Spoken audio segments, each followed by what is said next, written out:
तो चलिए आज हम लोग एनसीईआरटी की रीडिंग में Rutherford nuclear model of atom को समझते हैं। ये बहुत ही ज़्यादा इम्पॉर्टेंट है क्योंकि अब हमें जो है न्यूट्रॉन की खोज का पता चलेगा कि आखिर न्यूट्रॉन की खोज कैसे हुई, और इस एक्सपेरिमेंट के बारे में कि कैसे पता चला कि थॉमसन मॉडल, उन्होंने थॉमसन ने जो भी चीज़ें बताई, उन्होंने बताया कि जो मास है एटम का वो पूरा इवनली जो है डिस्ट्रीब्यूटेड है, पूरे एटम में मास होता है। तो ये थॉमसन मॉडल को थोड़ा सा डिस्कार्ड करती है थियरी, ये मॉडल। तो आज हम लोग रदरफोर्ड न्यूक्लियर मॉडल पढ़ेंगे और बहुत ही इम्पोर्टेंट है। एक एक लाइन हम पढ़ते हुए चलेंगे और उसको समझते हुए चलेंगे। तो चलिए, Rutherford nuclear model of atom. Rutherford and his students Hans Geiger and Ernest Marsden bombarded very thin gold foil with alpha particles. Rutherford और उनके स्टूडेंट ने बहुत ही पतली गोल्ड फॉयल पर अल्फा पार्टिकल्स का बम्बार्डमेंट किया। तो ये रही गोल्ड फॉयल, सोने की जो है पतली सी पन्नी, जैसे आपने देखा होगा काजू कतरी के ऊपर सिल्वर की फॉयल लगी रहती है, वैसे ही बहुत पतली सी गोल्ड की फॉयल इन्होंने लिया था और उसके ऊपर अल्फा पार्टिकल का बम्बार्डमेंट किया था। Rutherford's famous alpha particles scattering experiment is represented in figure 2.5। तो 2.5 के ए में ये देखिए, ये फिगर दिया गया है जिसमें रदरफोर्ड का अल्फा पार्टिकल, यहाँ सोर्स ऑफ अल्फा पार्टिकल्स है। ये लेड की प्लेट लगाई गई है जिसमें छोटा सा होल किया गया है जिससे कि ये रे जा रही है, और यहाँ पे ये जो सर्कुलर लूप बनाया है इसमें जिंक सल्फाइड की कोटिंग की गई है, जिससे अगर अल्फा पार्टिकल इससे टकराएंगे तो लाइट प्रोड्यूस करेंगे। थोड़ा सा जैसे ही टकराएंगे वैसे फ्लैश लाइट प्रोड्यूस होगी यहाँ पे। तो ये दिखाने के लिए किया गया है। A stream of high energy alpha particles from a radioactive source was directed at a thin foil thickness about 100 nanometer। तो यहाँ जो है बहुत हाई एनर्जी की अल्फा पार्टिकल को रेडियो एक्टिव सोर्स से क्या किया गया है, डायरेक्ट किया गया है, यानी बम्बार्ड करवाया गया है पतली सी फॉयल पे, जिसकी जो थिकनेस है वो 100 नैनोमीटर है। यानी 100 को हम 10 की पावर 9 से क्या करें, डिवाइड कर दें 1 metre. The thin gold foil had a circular fluorescent zinc sulfide screen around it।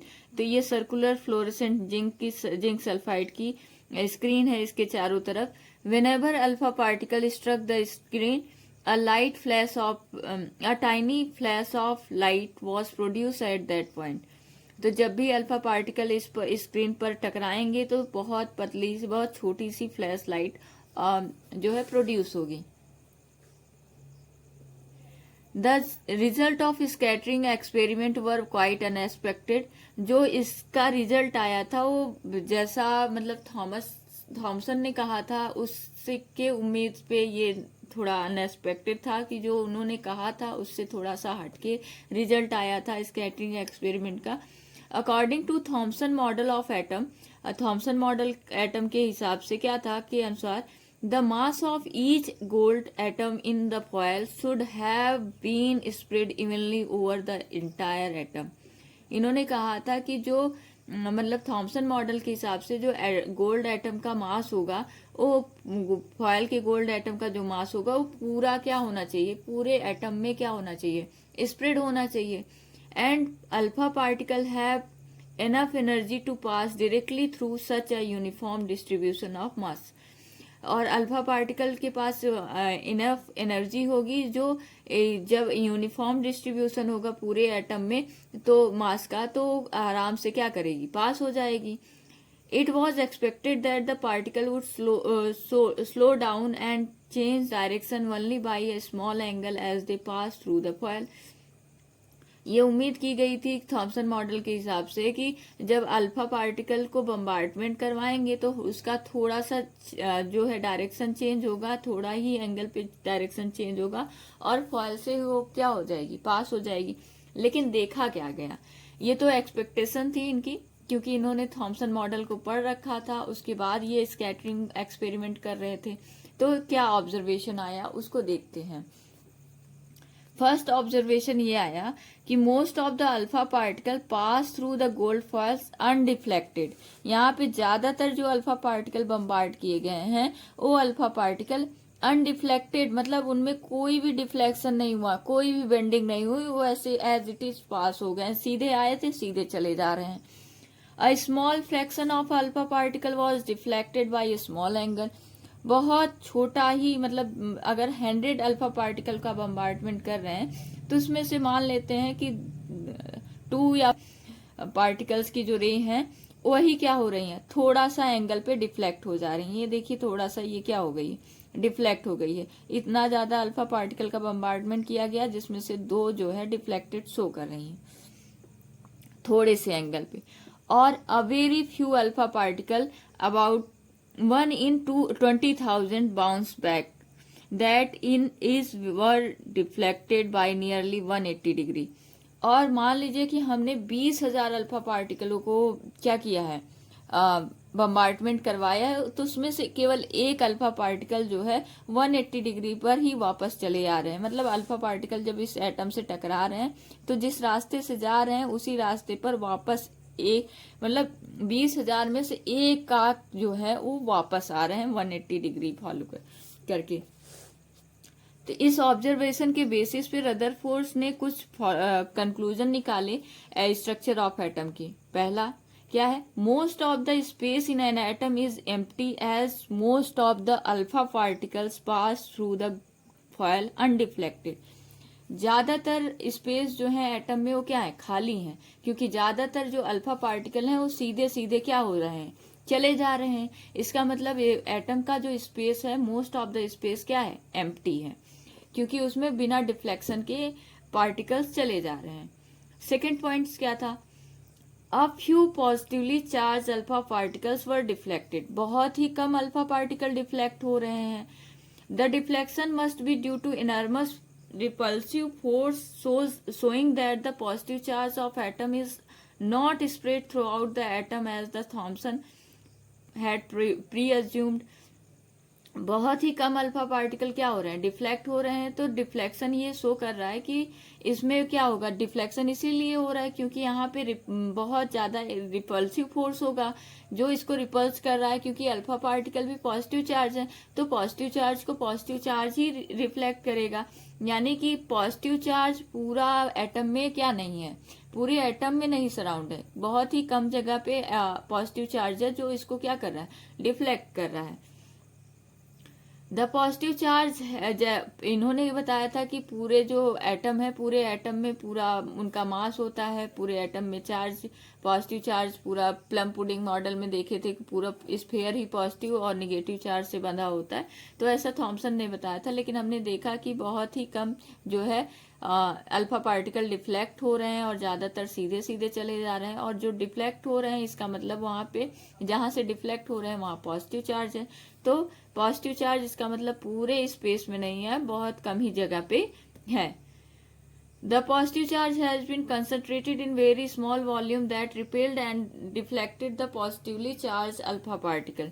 Positive charge बहुत ही कम वॉल्यूम में होगा। ये जो ब्लैक वाला स्पॉट दिख रहा है इतने में ही हम मान लेते हैं पॉजिटिव चार्ज है और पूरे में इलेक्ट्रॉन्स है, ठीक है।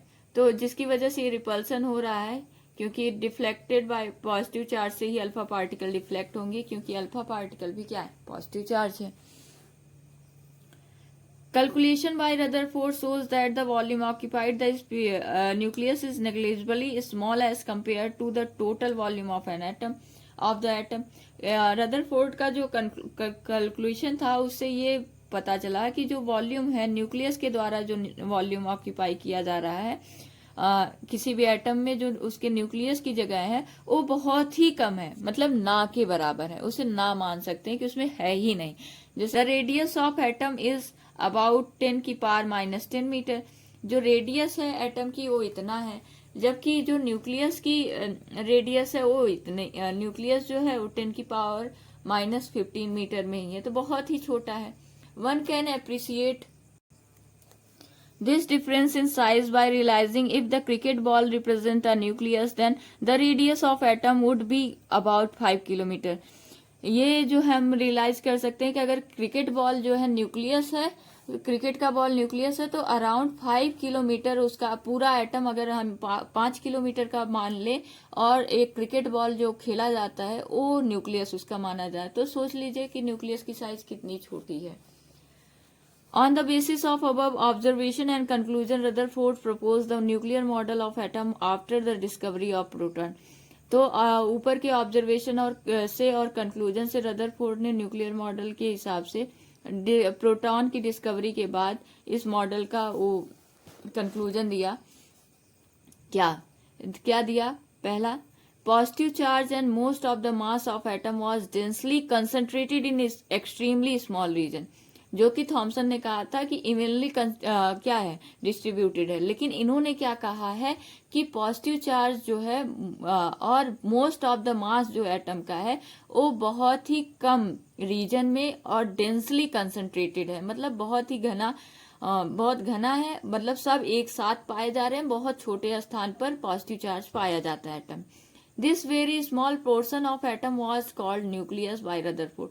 ये जहां पे पॉजिटिव चार्ज पाया जाता है एटम में, जो बहुत छोटा क्षेत्र है जहां पे पूरा पॉजिटिव चार्ज एक साथ है, कंसंट्रेटेड है, उसको न्यूक्लियस रदरफोर्ड ने कहा। The nucleus is surrounded by electrons that moves around the nucleus with a very high speed in a circular path called orbit. Nucleus जो है इलेक्ट्रॉन के द्वारा सराउंडेड है, जो कि इलेक्ट्रॉन न्यूक्लियस के चारों तरफ इलेक्ट्रॉन क्या कर रहे हैं, सर्कुलर ऑर्बिट में, सर्कुलर पाथ में मूव कर रहे हैं, जिसे इन्होंने ऑर्बिट कहा। ठीक है, अब इसके बाद बोर मॉडल आएगा। वो इन्होंने फिक्स ऑर्बिट नहीं बताया, इन्होंने बताया कि वो केवल क्या कर रहे हैं, सर्कुलर ऑर्बिट में घूम रहे हैं, मतलब जिस पाथ में घूम रहे हैं उसको क्या कह दिया गया है, ऑर्बिट कह दिया गया है। Thus, Rutherford's model of atom resemble the solar system in which the nucleus plays the role of a sun and the electron that of the revolving planets. जैसे सन के चारों तरफ सारे प्लैनेट्स रिवॉल्व करते हैं, वैसे न्यूक्लियर ने रदरफोर्ड का जो न्यूक्लियर मॉडल है उसमें भी बताया गया कि जैसे न्यूक्लियस बीच में है, इलेक्ट्रॉन उसके चारों तरफ क्या कर रहे हैं, चक्कर लगा रहे हैं। जैसे सन बीच में रहता है और प्लैनेट्स चक्कर लगाते हैं, वैसे इलेक्ट्रॉन बीच में है और प्रोटॉन बीच में है और इलेक्ट्रॉन उसके चक्कर लगा रहे हैं। Electron and the nucleus are held together by electrostatic forces of attraction. Electron और न्यूक्लियस दोनों एक दूसरे से इलेक्ट्रोस्टैटिक फोर्स ऑफ अट्रैक्शन से क्या है, एक साथ जुड़े हुए हैं। तो आई होप आपको समझ में आया होगा। इसके बाद हम लोग इस जो स्ट्रक्चर ऑफ एटम में जो मेन क्वेश्चन पूछा जाता है, atomic number and mass number को पढ़ेंगे और उसको समझेंगे, अच्छे से समझेंगे। और हमको अगर आपको समझ में आया हो तो please like, share and subscribe.